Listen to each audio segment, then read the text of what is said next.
사무엘상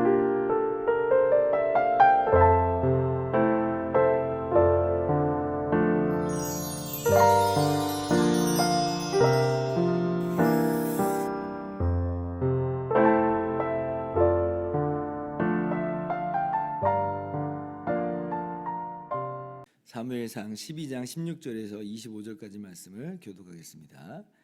너희는 이제 가만히 있어서 여호와께서 너희 목전에서 행하시는 이 큰 일을 보라. 오늘은 밀베는 때가 아니냐. 내가 여호와께 아뢰리니 여호와께서 우레와 비를 보내사 너희가 왕을 구한 일 곧 여호와의 목전에서 범한 죄악이 큼을 너희에게 밝히 알게 하시리라. 이에 사무엘이 여호와께 아뢰매 여호와께서 그날에 우레와 비를 보내시니 모든 백성이 여호와와 사무엘을 크게 두려워하니라. 모든 백성이 사무엘에게 이르되 당신의 종들을 위하여 당신의 하나님 여호와께 기도하여 우리가 죽지 않게 하소서. 우리가 우리의 모든 죄악에 왕을 구하는 악을 더하였나이다. 사무엘이 백성에게 이르되 두려워하지 말라. 너희가 과연 이 모든 악을 행하였으나 여호와를 따르는 데에서 돌아서지 말고 오직 너희의 마음을 다하여 여호와를 섬기라. 돌아서서 유익하게도 못하며 구원하지도 못하는 헛된 것을 따르지 말라. 그들은 헛되니라. 여호와께서는 너희를 자기 백성으로 삼으신 것을 기뻐하셨으므로 여호와께서는 그의 크신 이름을 위해서라도 자기 백성을 버리지 아니하실 것이요. 나는 너희를 위하여 기도하기를 쉬는 죄를 여호와께 앞에 결단코 범하지 아니하고 선하고 의로운 길을 너희에게 가르칠 것인지. 너희는 여호와께서 너희를 위하여 행하신 그 큰 일을 생각하여 오직 그를 경외하며 너희의 마음을 다하여 진실히 섬기라. 만일 너희가 여전히 악을 행하면 너희와 너희 왕이 다 멸망하리라. 아멘. 할렐루야. 하나님의 크신 은혜와 평강이 오늘도 변함없이 여러분 가운데 넘치기를 주님의 이름으로 축원합니다. 사무엘의 경고와 또 그리고 무엇보다도 하나님께서 친히 보여주신 징조를 통해서 이스라엘 백성들이 그제서야 자신들의 죄악을 깨닫습니다. 하나님을 버리고 우리에게 다른 왕이 필요하다라고 했던 것이 얼마나 큰 죄인 줄을 이제 깨닫게 된 거예요. 19절 하반절 보니까 우리가 우리의 모든 죄에 왕을 구하는 악을 더하였나이다. 이제 이렇게 고백을 하고 인정을 하죠. 아마도 이제 하나님의 심판에 대한 공포가 이 시간에 굉장히 크게 엄습해 온 것 같아요. 밀 베는 때에 지금 큰 우레와 비가 내려버리니까 당장 이제 한 해 농사가 다 망치는 어떤 그러한 두려움 이제 빠지게 되는 거죠. 당시 이제 농경과 목축 사회에서는 한 해 농사라고 하는 게 전부잖아요. 그것이 이제 망치게 되면 생존 자체에 이제 위기가 오게 됩니다. 그런데 지금 하나님의 진노로 말미암아 큰 우레와 비가 내리고 한 해 농사가 다 망치게 되니 참 두려운 거예요. 그리고 지금 이게 뭐 한 해 농사만으로 그치겠어요? 이러한 하나님의 진노가 이 하나로 끝나지 않고 우리 인생 전반에 임하게 된다면 누가 이러한 하나님의 진노를 받아낼 수 있는가? 누가 하나님의 진노 앞에서 설 수 있겠는가라고 하는 하나님의 진노에 대한 굉장한 두려움이 이제 찾아온 거죠. 그래서 사실 지금 이 시간이 굉장히 기쁜 시간이었다고 그랬잖아요. 암몬 자손과의 전쟁에서 승리한 것을 기뻐하면서 또 어떻게 보면 뭐 잔치와 같은 그런 마음으로 함께 모여 있는 것인데, 근데 이제 그런 기쁨은 다 없어졌어요. 그런 기쁨은 다 사라지고 이제 그게 중요한 게 아닌 거예요. 이게 암몬 자손과의 싸움에서 이겼냐 졌냐, 그래서 왕이 세워졌고 왕을 통해서 우리가 번영을 누리느냐 마느냐, 이게 중요한 게 아니라 이러한 하나님의 두렵고 떨리는 진노와 심판 앞에 누가 설 수 있는가라고 하는 진짜 문제 앞에 이제 서게 된 거죠. 그래서 고백하는 거예요. 우리가 이 모든 죄에 왕을 구하는 악을 더하였다. 그런데 이제 어저께도 말씀드린 것처럼 하나님께서는 그러한 그 이스라엘을 그렇다고 이제 버리시지 않았다라고 했습니다. 이스라엘이 하나님을 배반했는데 하나님께서도 버리셔도 아무런 이상할 것이 없는 상황이지만, 그러나 하나님께서는 여전히 이스라엘을 포기하지 않으세요. 22절, 여호와께서는 너희를 자기 백성으로 삼으신 것을 기뻐하셨으므로 여호와께서는 그의 크신 이름을 위해서라도 자기 백성을 버리지 아니하실 것이요. 하나님은 너희는 하나님을 배반해 버렸지만 하나님은 너희를 버리시지 않는다. 하나님의 끝없는 사랑을 사무엘 선지자의 입술을 통해서 나타내 보여주시죠. 사실 인류가 타락한 이래로 항상 그렇습니다. 인류는 항상 하나님을 배반해 버렸죠. 아담서부터 하나님을 반역하고 배반하고 자기가 하나님처럼 선악의 기준이 되겠노라고 선악과를 따먹잖아요. 그 이래로 우리 인류는 항상 하나님을 배반하는데, 그런데 하나님께서는 그러한 우리를 그렇다고 다 진멸하시지 않으시고, 충분히 그렇게 하실 수 있는데 그렇게 하지 않으시고 끝없이 우리를 사랑하시죠. 아들을 보내시기까지, 그래서 예수님께서 십자가에서 죽으시기까지 배반한 우리를 붙잡아 주시고 돌이키시고 구원하세요. 아까 우리가 찬양한 그 찬양 가사처럼 우리는 주님을 늘 배반하나 주 예수 여전히 날 부르사 그 참되신 사랑을 그러나 하나님 베푸신다.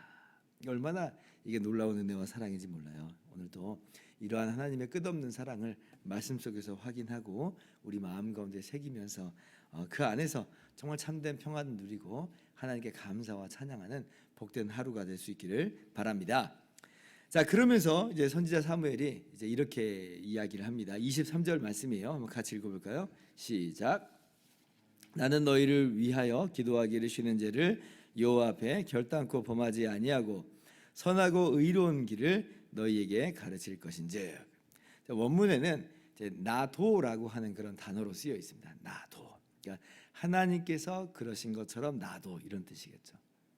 더 풀어보면 하나님이 너희를 버리시지 않는 것처럼 나도, 이런 의미를 담고 있어요.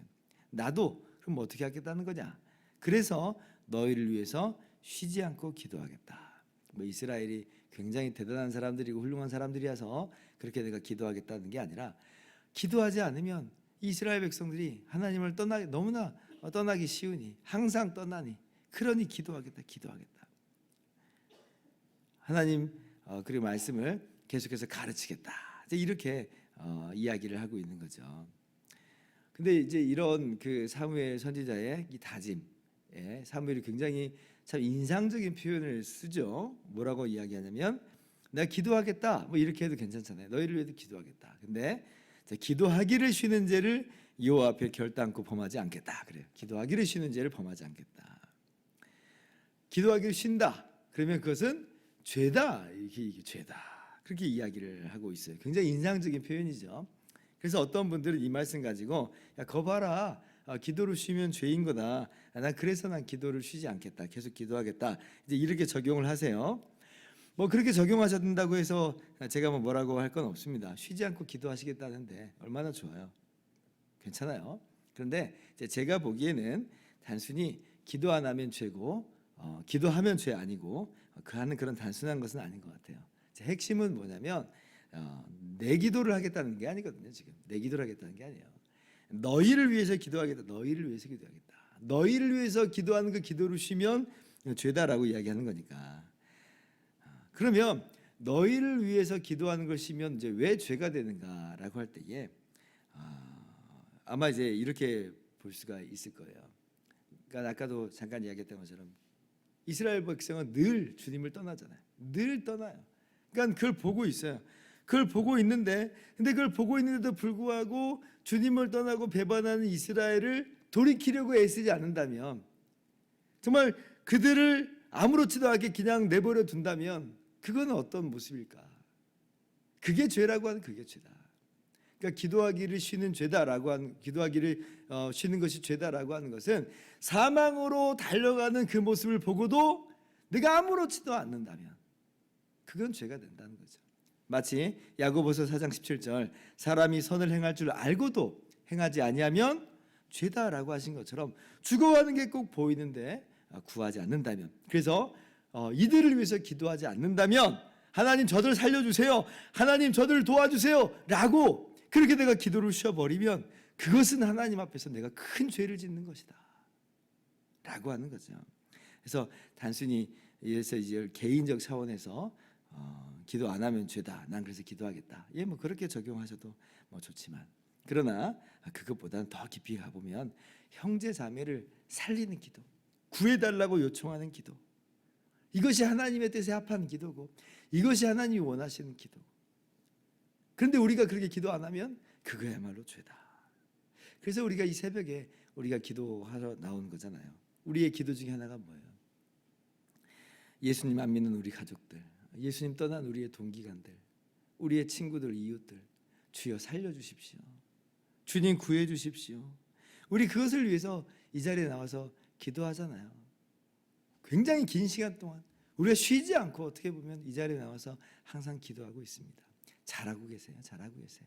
그리고 하나님께서 그러한 우리의 기도를 들으시고 분명히 응답하실 줄은 믿습니다. 그런데 정말 더 놀라운 건 뭐냐면 오늘 말씀 속에서 문득 어떤 이미지가 딱 이제 떠올랐냐면 이렇게 쉬지 않고 우리를 위해서 기도하시는 분이 있구나 라고 하는 것을 깨달았어요. 하나님 보좌 우편에서 우리를 위해서 항상 간구하시는 우리 구주 예수 그리스도, 주님께서 그 간구를 멈추지 않으니 우리가 사는 거예요. 얼마나 감사해요. 주님께서 여전히 간구하십니다. 저를 위해서, 여러분을 위해서, 또 우리의 가족과 또 우리의 동기간들을 위해서 여전히 간구하십니다.